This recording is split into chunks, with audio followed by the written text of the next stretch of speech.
Does Joel Embiid have the most to prove among all players in the NBA this year?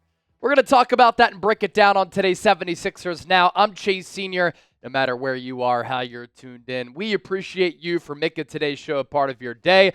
And before we have that conversation, we are closing in on 20,000 subscribers, a huge milestone here on the channel. And as you can see with the figures here to my right, we're at 19,762 subscribers right now. So hit that sub button for year-round Sixers content right here on the channel, and let's hit 20K for Eric Snow. ESPN's Tim Legler, who has some Philadelphia ties. He played his college ball at LaSalle. Great ESPN NBA analyst, and I'm glad that ESPN is going to increase his NBA role because I think he knows ball more than anybody at that network. He said something interesting this week that Joel Embiid has the most to prove among all players in the NBA. Very, very noteworthy. Here's what Legler had to say about Joel Embiid going into this critical 2024-2025 season.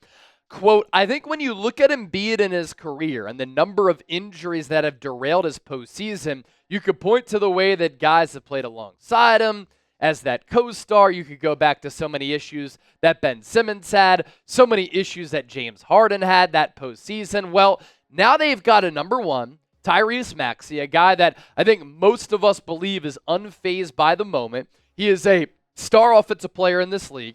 Now you have Paul George. So talent is not a question.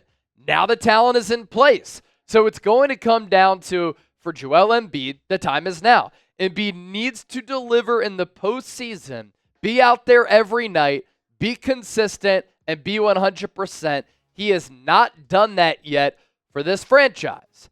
And Legler making some great points.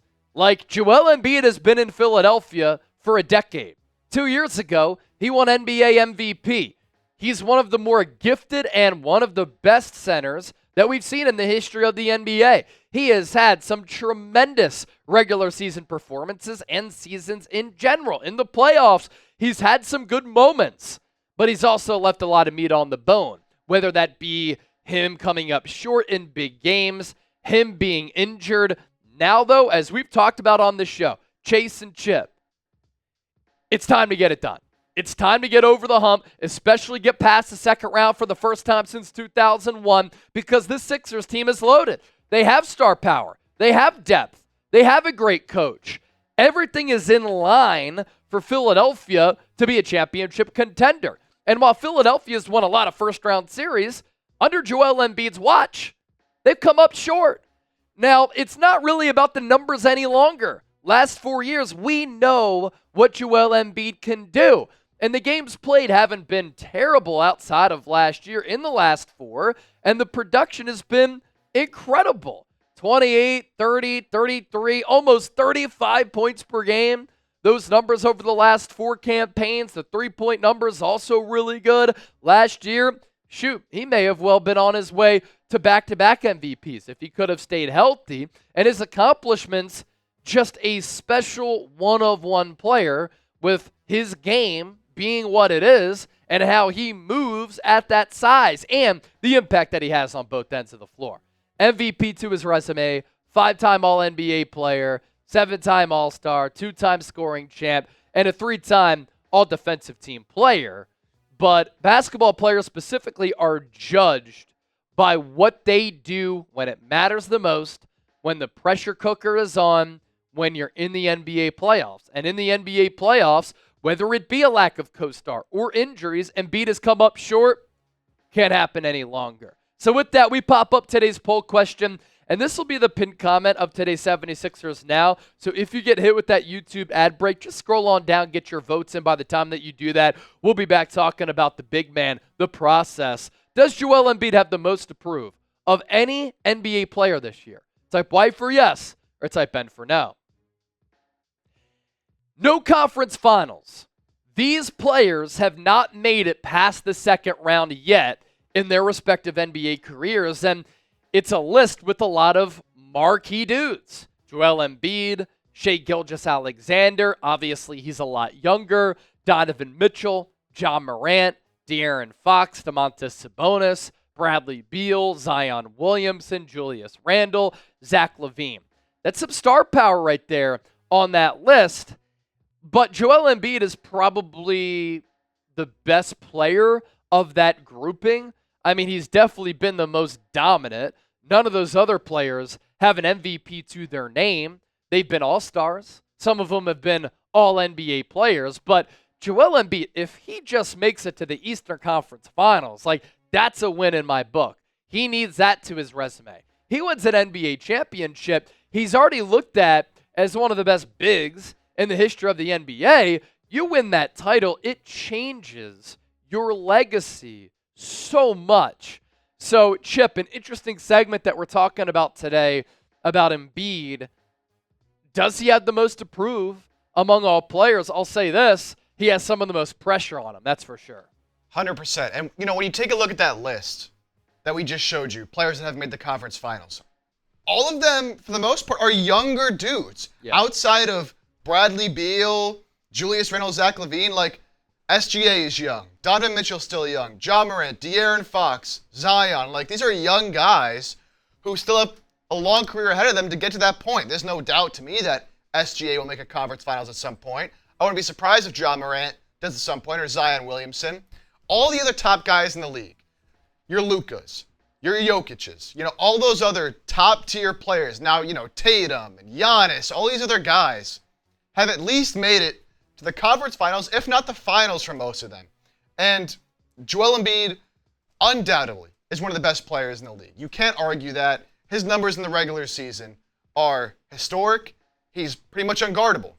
But he's held to a higher standard because of the level of player he is. He gets that respect of being one of the top players in the league, and with that comes more pressure and more expectations. When you're a player of his caliber, you're expected to win. And he's had those other circumstances and other players and all these things and injuries over the years, but look, at the end of the day, his legacy is going to be defined by if he can reach the top of the mountain and make it past the second round, make it to the finals, win an NBA Finals. So, look, at this point, he's one of the few stars in the league that hasn't at least made it to the conference finals, and he's gotten his respect. But, as Legler said, it's time, man. There's no excuses this year. This team is loaded. As long as he can stay healthy and be available and be a little more consistent in the postseason, as we'll go through some of his numbers coming up in a little bit, there's really no excuses this year. This is the year to do it.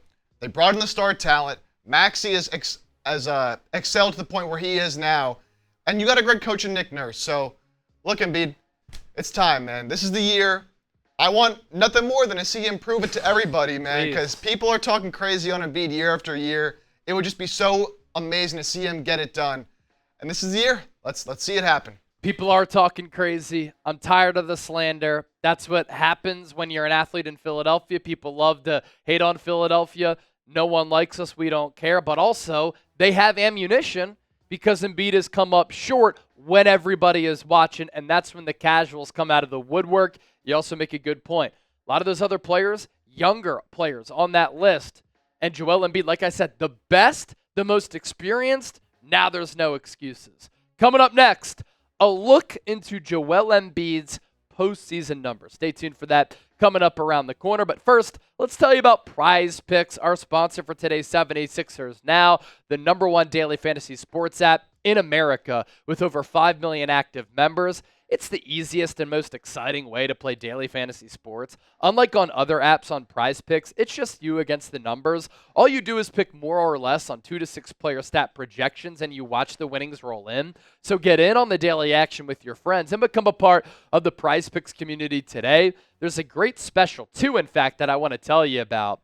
You sign up today, you get $50 instantly when you play $5. You don't even need to win to receive the $50 bonus. It's guaranteed. And then as we show you right here, Caleb Williams, all of the month of September, more than a half passing yard, you get an easy win. Ramondre Stevenson, we like the more on his rushing yards, and then Garrett Wilson, more on his receiving yards. So download the app, create an account, use the code CLNS. You get $50 when you play 5. That's code CLNS. PrizePicks, run your game. As for Joel Embiid's postseason numbers, they're going to go down from his regular season numbers. We already know that, but how much? and would have been the playoff results for Joel Embiid. Let's take a look at it. 2018, Sixers lose in the second round to Boston, 4-1. That was the series that was decided on the margins. If the Sixers were able to close out some of those games, the result could have been different in that series, and that would have been very exciting, and that would have given Joel Embiid a conference finals appearance in his first playoff appearance. 2019, we know what happened with the Kawhi Leonard quadruple bounce. That was a dagger. In the bubble, no Ben Simmons. The Sixers got swept by Boston in 2021. Probably the most inexcusable series loss for Philadelphia because they were the far better team than Atlanta, and they had multiple opportunities to close that series out. Philadelphia losing to Miami 2022 in that second round series, 4-2. 2 years ago, losing in 7 games to Boston. Should have won that game 6. The Sixers pissed down their leg at home at the Wells Fargo Center coming down the stretch. James Harden, Joel Embiid, no-shows toward the end of that series. And then last year, as we know, losing in the first round to the New York Knicks. Embiid under 500 in his postseason career, 29-30. And that's some of the ammunition that I talked about from some of these casuals. Like, they'll say, oh, Joel Embiid, 2-time scoring champ, won the MVP, but what has he done in the playoffs? And we really have nothing to back Joel Embiid up with other than, well, supporting cast has sucked. Yeah, but other players have done more with less than Joel Embiid in their playoff careers. And the aforementioned numbers that I was alluding to, you know, in the regular season, 433 games, his averages 28 points per game nearly, 11 rebounds, 3.5 assists, 50% from the floor, 34% from 3. What's so glaring here, yeah, the points per game go down by 3. The rebounds go down just a little bit. The assist numbers barely move. Far less efficient player, though, in the playoffs. Like, the field goal numbers go down from 50 to 45.9. And then the three-point numbers go down from 34.1 to 28.9. So those numbers are alarming because you wonder, for a player who's so physically gifted and so physically dominant, why do the numbers go down so drastically in the playoffs? He wears down, he gets tired, he's been injured a lot, and this is where that lack of co-star does kind of hurt him because in the regular season, he might get more one-on-one opportunities. In the playoffs, though, teams will swarm him because they know that he's the go-to guy. Now that you have Tyrese Maxey and Paul George, though, hopefully they can help carry the weight. And in the 2024 playoffs, look, against the Knicks, he's dealing with that knee injury. I did think that Embiid was dominant, but the efficiency wasn't there once again. Sub 45% from the field, just over 33% from three-point range. Yeah, he averaged 33 and 11 nearly, and the assist numbers went up, which I thought was awesome for him because the game has started to slow down for him once he gets hit with those double teams. But you got bounced in the first round, and you lost Game 6 at home, and it was Tyrese Maxey who was hitting the clutch shots and not Joel Embiid. So this is part of the problem. This is why he has the most to prove, and this is why there's so much pressure on Joel Embiid. Going into the 2024-2025 season, when you think about the marquee superstars in the NBA, Joel Embiid has the most to prove among any former MVP, any All-Star, any All-NBA player. The pressure is on. He's had some playoff no-shows. He hasn't made it past the second round. This is a Sixers organization that hasn't made it to the conference finals since 2001. And there have been so many excuses for Joel Embiid throughout his career. He hasn't had a co-star. He's been injured a lot. He's had injury misfortune where luck hasn't been on his side. Going into this year, there are no more excuses. You have an MVP candidate in Tyrese Maxey who can help carry the weight on the offensive end of the floor. And Philadelphia now has a loaded roster, which includes Maxey and Embiid, but also a terrific two-way player in Paul George. So the haters have had a lot of ammunition for Joel Embiid in years prior. Now, he just has to go out there and prove it. He's a generational superstar who's so impactful on both ends of the floor. But this year, 2024-2025, with the collection of talent on this team, you have an elite coach. Joel Embiid finally has to get it done. And if he doesn't, it continues to be a blemish on his resume. So, Chip, final thoughts here before we hop on out. Yep, just to kind of round things out here, look, you have another year now under Nick Nurse, and with the additions to the roster, I think what's going to be really important for the Sixers is keeping him healthy and keeping him fresh. So I'm going to be looking at that, at how the Sixers manage his minutes throughout the regular season with the additional help that you mentioned, Chase, with a Tyrese Maxey and a Paul George. You're not going to need Embiid every night during the regular season. He doesn't need to put up those huge numbers every single night, put up 30, 35, 40 a night just to drag the Sixers to a win in January, right? So now, hopefully, he can get a healthy postseason run, which will allow him to be at his best when it matters the most. Now, he still has to deliver in those moments because he has had healthy moments where he hasn't necessarily delivered all the time, gotten flustered on double teams, and again, hasn't really had that help. But now he has the help. I think he has the right combination of pieces around him with the spacing and the defense and the star talent. So, look, it's going to be tough going up against, a team like Boston, a team like the New York Knicks. You always have to worry about Miami, Milwaukee, Indiana. Like, there's still a lot of talent in the East. But he just has to get it done, man. He has to get it done. This team's not going to be getting any younger moving forward. Embiid's not getting any younger. Paul George isn't getting any younger. You hope Maxey continues to make strides, but it's really now or never. And so what can you do if you're the Sixers to put this team in the best position and put Embiid in the best position to win games in the postseason? That'll be up to Nick Nurse and Daryl Morey as they, formulate this roster and rotation throughout the season. But again, it's all going to come down to the postseason. Joel Embiid, time to get it done, my man. Yeah, and let's get to this question too. Do you believe in Embiid? Type B for believe, D for don't trust. I'm fascinated to see where people are at with this one. And some NBA news on the show today. How about this? Nobody saw this coming. ESPN NBA insider Adrian Wojnarowski has announced his retirement from ESPN. And look, he's earned it. My man has grinded, putting in crazy hours. I'm sure he hasn't slept much over the last several years, but he's actually now going to become the general manager, help with recruiting and NIL at his alma mater, St. Bonaventure. So we will no longer be seeing Woj on the ESPN airwaves. So congratulations to him. Best of luck, and thanks for everything that he did, and thanks for helping our videos pop here at Chat Sports. Hit that subscribe button here on 76ers Now. It's the Chase and Chip Show. It's 76ers Now, and we'll catch you later. Peace.